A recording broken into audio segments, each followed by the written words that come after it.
What is going on, you guys? Alex Chasen back here with a brand new video, and today let's talk about the Memphis Grizzlies. But first, if you've been watching my videos for a while this summer or even the past couple weeks, the background looks different because I moved back to college, back to the University of Alabama. So here we are. This is going to be the background for the next 8 months, except for when I'm home on some breaks. But we got SGA, Jokic, Brandon Miller. We got Kevin Durant, a Devin Booker bobblehead from when I was in Phoenix, same with that jersey. And then I don't know if you can really see that poster, but it's LeBron and D-Wade when D-Wade tossed that lob up to LeBron James. But either way, here we are. I'm back in college. I might move some things around because this door is really boring. I can't move the door, but I guess I'm going to put something on the door. I'll try to find something I can get that's basketball related. But all my Boston sports stuff are over here. Oh, it's all right here. We got Derek White, finals, Tatum, Brown. I'm going to put some Patriots stuff here, but they're not too good, so I'm in no rush to do that right now. But either way, I am back in college. But now let's jump into the Memphis Grizzlies, and I just want to talk about them. It's that simple, because no one else seems to be talking about the Grizzlies. They went 27-55 last year, 13th seed in the Western Conference, an atrocious season, getting the 9th overall pick, drafting Zach Edey. I'll talk about him a little later. Terrible season. No questions about that. But it wasn't necessarily their fault. But whenever people are looking ahead to next season, no one seems to really be discussing them. So I want to shine light on the Memphis Grizzlies because, again, them being atrocious last year wasn't their fault. The only thing that was someone's fault on that team was Ja Morant getting suspended for 25 games. But then after that, he played 9 games, not even 10 games, hurting his shoulder, ultimately needing right shoulder surgery. He was out for the rest of last season. So yes, the 25 games were his fault, but after that, he got injured. The injury bug hit that team so hard. Everyone and anyone who would be impactful to Memphis' success in the regular season and playoffs got hurt. Ja Morant, like I just mentioned, Triple J, who actually was their leading player with the most games. He played 66 games. That was their leading player. No one on that team touched 70 games played.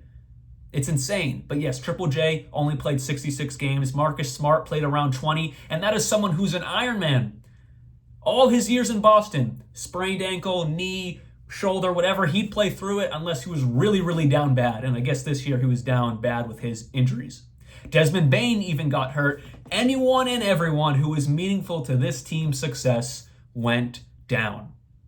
It was so bad that it's kind of funny, but it's sad. I wanted to save it for right now. I want to count how many different guys played for this Grizzlies team last year. Because in the back end of the season, there were guys on the court, I didn't know who they were. Maybe I heard a couple of them from the G, but most of them in the back end of the season, like guys coming off the bench, didn't even know who they were. So let me go through everyone who played even one game for the Memphis Grizzlies last year. So hold in, it's going to be a little bit of a ride. 1, 2, 3, 4, 5, 6, 7, 8, 9, 10, 11, 12, 13, 14, 15. And that's a regular roster right there, roughly, 13 to 15 guys. 16, 17, 18, 19, 20, 21, 22, 23, 24, 25, 26, 27, 28, 29, 30, 31, roughly 32 or 30, I kind of lost track there at the end, but roughly 32 or 33 different guys played for the Grizzlies last season. They were so down bad.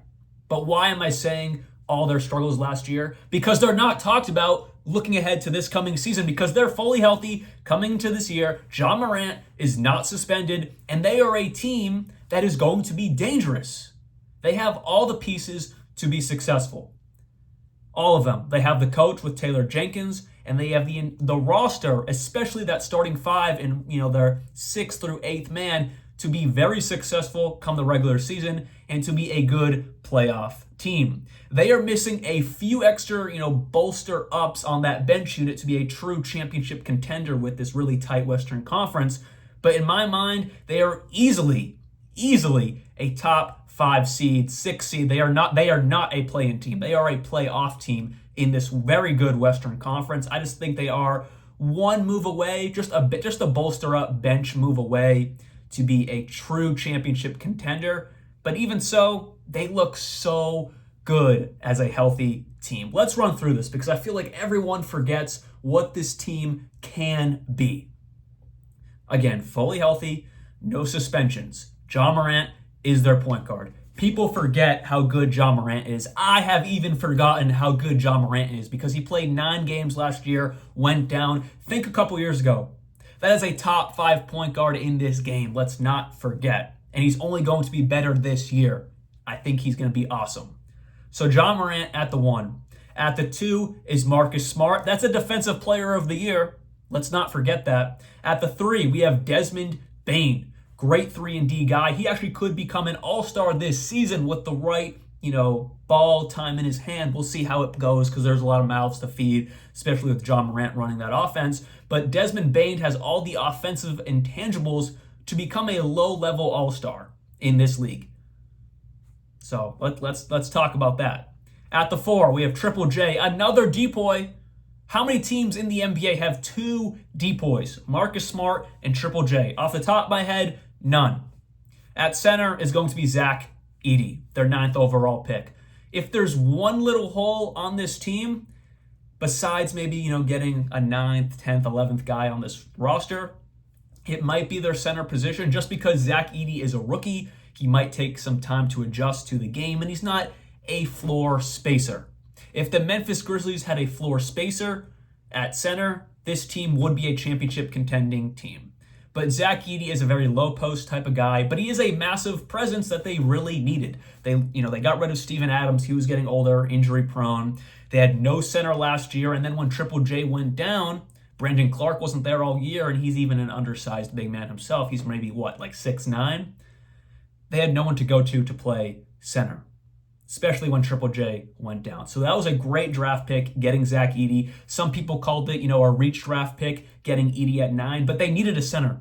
And there's nothing better you can do than drafting a young center that has a good upside to be a really good, dominant post big man. He plays an older game, but when you have shooters around him like Ja, no pun intended, Marcus Smart is a solid corner 3-point shooter. He's not going to save your life at the 3, but he's definitely capable of it. But of course, Desmond Bane and Triple J he's okay. And then off the bench, you have Luke Kennard, GG Jackson, solid 3-point shooters. I think it's okay that Zach Edey is running that center position. And they just really needed a big body. They sucked. I went to one game in particular. It was in Memphis because I go to Alabama, so it's not too far of a drive.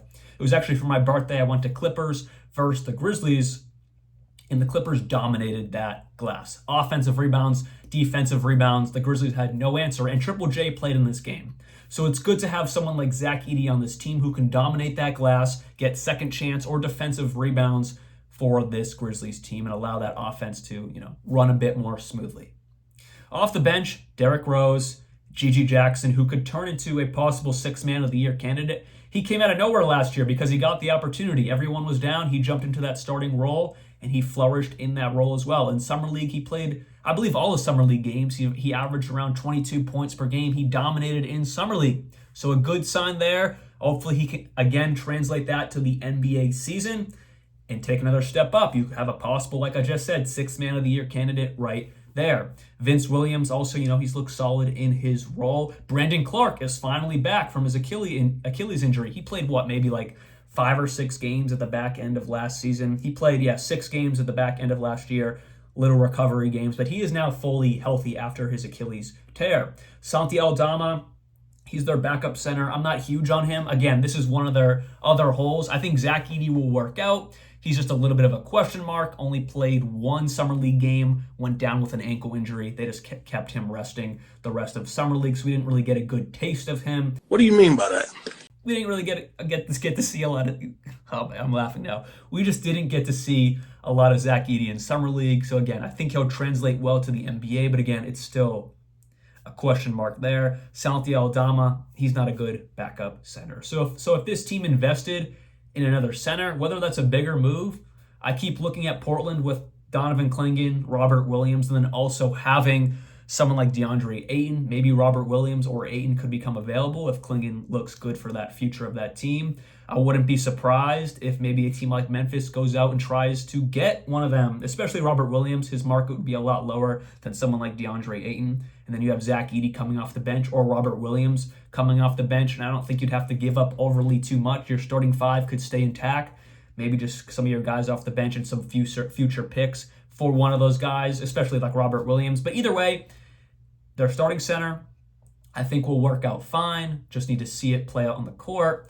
It's really their backup bigs that are a little bit in question if this team wants to be a true championship contender. But the Memphis Grizzlies are back. They are fully healthy, as far as we know, fully healthy, and they're activated. I'm really excited to see the Memphis Grizzlies back on the court, competing once again in the Western Conference.